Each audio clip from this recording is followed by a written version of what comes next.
Hey, what's going on, everybody? This is your boy James from What's Your Forte, and today I'm discussing you about the things you should be looking for if you're looking at buying an F90 M5 in the used market today. All right, let's get to it. All right, with the recent used car market crash that's been happening in the United States today, you can get an F90 M5 for pretty cheap. I've seen them as low. I've seen them in the 50s. I've seen some high mileage examples in the high 40s, which is kind of crazy. That's a lot of car for that amount of money. So I really thought it would be a good idea for me to go ahead and discuss with you guys today about some buying tips and some things you should look for when you're looking at buying an F90 M5. As most of you know, I had my own F90 M5 for almost 2 years that I modded very heavily on the channel. You'll be able to see any of those videos on the channel. Just check some of my videos out. Shameless plug there. But yeah, so I covered a lot on that car, and I just have a lot of knowledge from modding, tuning, talking to people in the community, tuners, etc. So I'm going to share some of that knowledge with you guys today. So definitely subscribe if you like content like this. So I'm going to be going over 5 things today that you should be thinking about if you're looking at an F90 M5 in the used market today.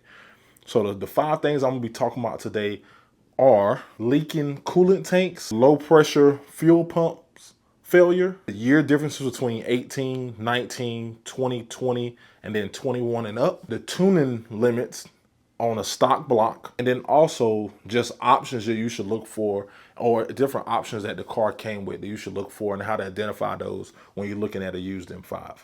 So we're going to be going through those 5 topics one by one and addressing all those today. All right, so the first thing we're going to talk about today are the leaking coolant tanks. So BMW put the actual coolant tanks and the coolant reservoir in a bad location on the F90 M5. If you're looking for an F90 M5, this is something that you definitely need to look out for. So if you look at the coolant tank, I'll be putting pictures and images up right now as I'm talking. If you look at the coolant tank, you'll be able to see little white, maybe bluish white or green residue around the tank's trim, around the edges of it, and that's how you can identify that there's a leak. Also, some people leak so much that they'll actually get a warning in their dashboard that lets them know that they've leaked too much coolant and they refill the coolant. So if you haven't been driving the car that hard or that long and you're getting coolant lights, then you probably have an issue. And this is a big issue because where the coolant tank is located. The coolant tank is located right above one of your fuel rails, and then also right above the right side or the driver's side coil packs and spark plugs. I've seen actual catastrophic engine failure from the coolant leaking down into the engine and on top of those fuel rails, and then getting down in there and messing some things up. It can be a really expensive fix. If any of you guys have known, if you don't know, if you're new to the BMW market, the M tax is real. They are going to charge you a lot of money to get this engine fixed or to do any work on it if you don't know how to do it yourself. So that's something you do need to worry about when you're looking to get into the F90 chassis. As of this video today, there are 2 kind of fixes, band-aids for this. If your car is outside of warranty, which right now in the used market, you're probably gonna be buying a car that's outside of warranty or right at the end of warranty. They will replace this under warranty. If you do see it leaking and you do have a warranty left, they will replace it if you go to the dealer. But they're just gonna replace it with another tank that's gonna do the same thing. So you have 2 options if you really just wanna rid yourself of even having catastrophic engine failure or any kind of real damage done in your car. So one option that I did on my car, which is the CCP, which was made by a company called Level. I did a full video, full install on it. I'll be linking it down below. But this is like a catch pan. So the reservoir sits inside of the catch pan, and the catch pan catches any coolant that may leak out. And that's just the way that it's designed too. So you still will have to replace a tank that's leaking, but at least if it leaks, it doesn't leak on any of your key components on your engine bay. It leaks outside, right on the ground. I kind of navigated mine to leak right on the ground, past the catch pans and everything else underneath the car. So you can kind of, it comes with like a little tube where all the liquid that does leak will leak down, and you can kind of route it wherever you want to put it, just away from the spark plugs and fuel rail, you know. So that is going to be one option. Then there's also another option, which I also covered on my channel, which is going to be the RK Auto Works billet reservoir tank. So Arcade Auto Works did design a billet tank that actually is a replacement piece. I did put that on my boy David Ho's car, and I did an installation video on that as well that you'll find on my channel as well. So I'll put that link down below as well. So those are two options that will kind of help save you from the issue. I would recommend one or the other. Just really depends on how much you want to spend and which option you really want to go for. All right, so if you need any more details about those two options, I'll be having the links of the videos down below where I did the installation. So the number two thing that you need to look for when you're buying an F90 M5 right now is going to be the low pressure fuel pump issue. So this issue has troubled a lot of owners of the F90 M5 because it's an issue that's very hard to like diagnose or to even find out if you even have it. So what was happening, my car actually had it, probably started happening maybe 2-3 weeks after I bought it, where I would try to crank the car up and it would struggle to start up. And then it would like, sometimes it'll crank up and then shut off. And then I had to hit the start stop button for it to crank up. And I was like, man, this is weird. Like, why this car shouldn't be doing that, you know? And it's a low pressure fuel pump issue. BMW kind of knows about it, but the problem is at the dealership, you have to recreate that issue before they can fix it. So I was able to capture mine on video and showed it to the technician because they wasn't able to recreate the actual issue. And what they had to do to recreate it was they had to drive the car for about 20-30 minutes, cut the car off, let it sit for a little bit, and then try to cut it back on. And then they was able to recreate the issue and able to replace the fuel pump under warranty. So I was able to get mine replaced under warranty, and I did a full video on that as well that you can find on the channel, and I'll be linking below. But that is it's a big issue because, you know, it's kind of one of those things you don't really want. You don't want to be in a car with your buddies or your family. You hit the start stop button, your car cuts on and then cuts off. I mean, one is kind of embarrassing, and two is it's just not, you know, you don't want to spend the amount of money you spend on this car for to have this issue, you know. And the fact that BMW just hasn't made a updated fuel pump, because I know on the pre-LCI versions of this car it definitely is an issue, and I have heard of a few LCI cars that have had this issue as well. So it's kind of one of those things where it's like, it's not every car, but there is a good amount of cars that have had this issue. So if you have that issue, or if you have any of those symptoms, definitely want to just, basically what I did was every time I got ready to start my car, I had my phone recording. I had my phone in my hand and I was ready to record every time I hit the start stop button. And one day I just got lucky and was able to capture it on video. So I actually show you guys the video that I captured right now, right after this, so you can kind of see what it does.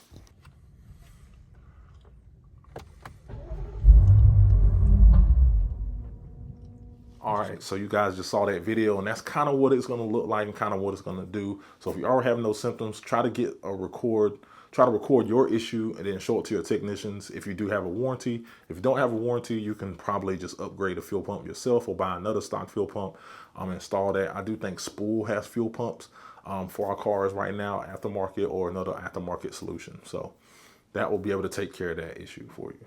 All right, the third thing we're going to be talking about is the difference between the 18s, 19s, 20s, and 21 and up. All right, so the F90 M5 came out in the United States in 2018 model. 2018 model was the F90 M5. We didn't have the competition yet because they released the base model first. Now on that, you can get every option that you wanted on it, but you know, they just released the base version first. Then in 2019 came the competition. Competition just upped the power a little bit from, I think, 600 to 617, and also gave you some more different options. And also the suspension was a little bit stiffer, a little lower. The hardware they used was a little stiffer. Engine motor mounts were a little stiffer. It just tightened the car up and made the car respond and handle a little bit better on the competition models. But a lot of people still prefer the base model because they thought the F90 M5, they thought the 2019 model rode a little too stiff for most people. I had a 2019. I actually liked it, but I also had a M3 before that, so I was kind of already used to the ride. And I had an M4 before that, so I was kind of used to the M ride. So it didn't really bother me, but some people that buy the M5s want a super luxury sedan that doesn't ride really rough. And I don't think it rides rough, it's a sporty ride. So if that's something you're looking for, you're gonna like it. If it's not what you're looking for, you're coming from Lexuses and stuff like that have super luxury rides and it feels like you're riding on air, you probably not gonna want that. competition model. So because it's gonna ride a little more aggressive, you're gonna feel the road a little more. So that's kind of what happened in 2019. Now the 18 and 19 both had an earlier version of the ZF 8-speed that BMW helped program and work with ZF on. Now in 2020, you have two major things that happened. So they upgraded their iDrive. So the iDrive went to iDrive 7. It's kind of like an early version of iDrive 7. So they got that, and then they also got an upgraded transmission, the same transmission that came out with the BMW M8, which is kind of an upgraded transmission from the previous two models. And that's kind of the real big differences on the 2020 as far as on the M5 is concerned. But that upgraded trans is a big thing, because in the earlier models, even on my car a little bit, there was I will say, once you start tuning the car, even really before tune, I did get some inconsistent launches. And then I think a lot of that is because I had an earlier trans. With the 2020 and up, they have the newer trans, which I think is a little bit better. And it just shifts a little bit better than the previous one. Some people have timed it and said they didn't see any difference, but the hardware and software differences is very small, but it is enough to make a difference. I do know I had watched the Smoking Tire. You know, he drove an earlier version of the trans of like an 18. I think he drove an 18 M5 versus the 2020 one he drove. He could tell the shift differences, because the shift between second and third, and then from third to second, was always rough. So I did notice that, and it was always rough. And they fixed that and they ironed that out in 2020 and on. So I do think if you are looking for one, if 2020 is in your budget, that's probably the best one to get, because you also can still tune the 2020s without sending it out to Femto. So I think that's probably the sweet spot of the F90s right now. If you're looking for one, it's going to be a 2020, because you're going to get the updated trans. You're still going to get iDrive 7, which is a really good system. And then you're also going to get you'll be able to tune it without sending it out to Femto. So you may have to bench unlock them, because some 2020s that will be locked, but you can bench unlock. So bench unlock is a lot easier, a lot cheaper than doing a Femto unlock. Femto unlock is going to run you $3,000 on these cars, because we have two DMEs, versus a bench unlock may run you, $500-600 depending on who you go to. So it's just a lot cheaper of an option, and you don't have to ship it out to somewhere overseas and international. A lot of probably you might have a local shop that may be able to bench unlock it, or I know Keys Motorsports does bench unlocks as well. So just gives you a little bit more options with a 2020 as far as tuning, and then you also get the updated trans and all that, just like you would on the LCI. So speaking of LCI, the next one is 2021 and up. So 2021 and up is the LCI, which is Life Cycle Impulse. I believe that's what BMW calls their LCI vehicles. So when you're looking at those, you're going to get an upgraded front fascia, as they call it. The front bumper and front headlights and the grille and all that have been altered a little bit. And then the tail lights are different as well. And then they also have on the inside, they have the upgraded trans and all that. The shocks and suspension comes from the M8, which a lot of people believe rides a lot better and a little bit more comfortable. And then you also get an upgraded screen. The screen is a little bit bigger in the LCI version versus the pre-LCI version. So your head unit screen is a little bit bigger. So you'll get all those upgrades with the LCI. The only real downside to the LCI is really just to be the ability to unlock and tune. So with the LCI version, you can't just plug it in and unlock via OBD or bench unlock. You do have to send that off to Femto. And Femto, for their unlock process on the S63 motors, is $3,000, because they have to unlock both DMEs. So it's expensive, and then you have to be without your car, for at least a week, because that's about how fast they're coming back. I heard some people get them back a little bit faster, but you got to just plan a week without your car and then shipping it off to Femto to get them to unlock it and send it back. So $3,000 to tune your car is a lot to me, if you want to get it unlocked and then tune and do all that. So, and that is something you do have to worry about. I do think the LCIs look better than the pre-LCIs. I like the blacked out headlights and the tail lights, and then the bigger screen on the inside. I think it does look better. If I had to choose one, I probably would choose an LCI if I was to get another M5, but I would just already have to know either I'm getting a race chip or a piggyback, or I'm gonna have to drop that $3 grand to get it retuned, to get it unlocked so I can get it tuned again. So it's just something you have to think about in the back of your mind when you're looking at buying those cars. All right, so 4, this is gonna be a controversial topic. I'm only gonna share from my experience and stuff that I've seen. And this is going to be the tuning limits. So the S63 motor and the F90 platform for 2018 and up is known to be, I don't want to say fragile, but it just doesn't like a lot of torque. All right. So the one limit of this motor is it can make a lot of power. The turbos are good for probably about 800 wheel. I've seen in some applications, some tunes, that you can make probably maybe even a little more and be still within a safe zone for the turbos. The problem is the motor doesn't like to make that much power. Well, at least the rods don't. So a lot of people have tested the limits of these motors because the turbos are so capable. They just turn the boost all the way up, drive them, and boom, you know, your rods bend, and then you have a bigger issue. So the rods are the weak point of this motor. So what most people will tell you is to keep the torque low, and low for this car is going to be like low 700s. We're talking like 710, 700 is kind of the safe spot where you can beat on it all the time and have fun. Like my car, like I took it to tracks, raced it. You guys may have seen the content. If you haven't, go check it out.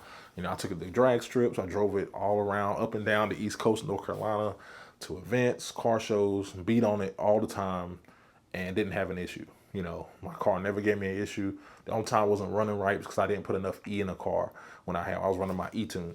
Otherwise, I put the E in it, got the E mix right, and then boom, car's running good. So was able to beat on it, race it, drive it, and it was fun. Never had any issues because my tuner, Uku, I told him, I said, look, I want to be able to enjoy the car. I don't care about being the fastest. I just want it faster than what it was. And then also I want to be able to beat on it and not have to worry about it going blowing up. So he was able to give me a safe calibration that was able to let me enjoy the car, have fun with it. And I enjoyed it. You know, I wasn't out there trying to break records. You know, I just wanted this the fastest car I've ever owned. So I thought it was good enough for me. I was able to beat Hellcats and everything else. So it was cool for me. You know, the only real cars that really was faster than me on a day-to-day basis were other G80s that were really tuned up. But most of the other cars that I, may have ran into, I was mostly faster than about 90% of things, 95% of things on the street. And I think that's good enough for most people, unless you're really out there in the underground world, street racing and all that stuff. You know, I think this car is going to be able to make a lot of power for you and be just as quick. But you do have to worry about the rods. So be very, very careful when you're tuning this. I've heard nightmare stories about people going with new tuners and their car's not lasting 24 hours. I would say go with someone that's reputable, that knows how to tune this motor, because the new people may not know how the limits. And there's a lot of known tuners out there that can get your S63 really fast and at safe power. The tuner that I used was Uku Noah. But there's, if you don't want to use him for whatever reason, I had good results with him. But if you don't want to use him, are other tuners out there that you can use that will be able to get you some good tunes and be able to run it safe. So the main thing is just kind of look at that torque, keep that torque at a good manageable level, and you'll be good to go. You can have a lot of fun. This car can be super fast. I was able to run low 10s, 0 to 60, 2.5 with this car, which is, it's insanely fast. And I'm a 330-pound driver. And if I put one of my buddies in that weighs like 150, the car probably was running 9s easily. But, with my weight on top of the car's weight and everything else, running the low 10, running the 10-1, I'll take that with me in the car, so because weight does matter. So, but yeah, that's the tuning options. I was running an E40 tune. Some people run E50 tunes, just kind of depends. I wouldn't really want to go higher than that without building the motor. Now, if you do want to build a motor and you want to take it to the moon, there are some options. A lot of people think you have to do pistons and rods, but Mr. Vanos has created just drop-in rods that are pre-balanced that work with the stock pistons. So you can just do the drop-in rods. The problem is, even doing that, you still have to drop the motor. Still got to pull the motor out to even do that. And some people think, well, since you're already there, just go ahead and beef everything up so you don't have to pull the motor out again. So I get it. And if you're going to do that, definitely take it to a reputable shop, take their recommendation. But I do know Mr. Vanos just did the dropping rods on his car, and his car is running low nines consistently. He beats on it all the time. And he definitely can help you out if you have any questions about that. But that's the weak point of these motors is the rods. It's not the turbos, it's not anything else. It's the rods first. Then once you do rods in, you can really turn the boost up, turn the torque up. Then the next thing that'll probably be your weak point will probably be your trans. If you're pushing it real far, it'll probably be your trans, and then probably turbos need to be upgraded. And then if you really push a lot more power, then you're looking at fuel pump upgrades and all that. So, all right. And the last thing I want to talk to you guys about, if you're looking at buying an F90 M5, are just the regular options. The options that come on this car, there isn't a whole lot, but I want to go over some key options. So you can get mostly any car with a carbon roof, at least the competitions, or you can get it with a carbon roof, or you can get option of sunroof. I believe it was a no-cost option, just really depends. Most people that got the competitions got the carbon roof. I think that came standard, but you could option a sunroof. So you still can get a competition with a sunroof. Just really depends on if you value having the carbon roof or a sunroof. I say if you want your car to be the fastest that you want it to be, get the carbon roof. If you don't really care too much, you just want a pretty quick car that's gonna ride comfortable and you like sunroofs, get the sunroof. I don't think there's anything wrong with sunroof. I know a lot of impurists only say carbon roof only, but I like sunroofs. There's really nothing wrong with sunroof.